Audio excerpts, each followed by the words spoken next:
तर पवित्र पोर्टल शिक्षकांची भरती करण्यात नाही काय संदर्भात पाठीमागच्या काळातील टीईटी परीक्षा असेल, टेट परीक्षा असेल आणि त्याच्या मेरिटच्या नंतर पवित्र पोर्टल द्वारा अतिशय पारदर्शक पद्धतीने आपल्या संपूर्ण महाराष्ट्र राज्यामध्ये जे काही अस्तित्वातले नियम कायदे आहेत त्यांच्या अनुषंगाने 30,000 शिक्षकांची भरती त्या ठिकाणी प्रगतीपथावर आहे।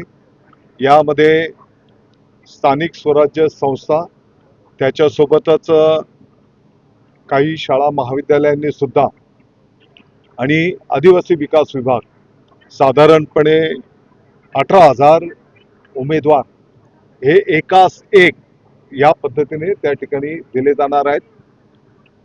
ज्या अनुदानित संस्था आहेत या संस्थेमध्ये एका जागेच्यासाठी 3 उमेदवार अशा पद्धतीने कॉम्प्युटराइज सिस्टमच्या माध्यमातून आणि गुणवत्तेच्या आधारावर या ठिकाणी ही भरती संपन्न होणार आहे।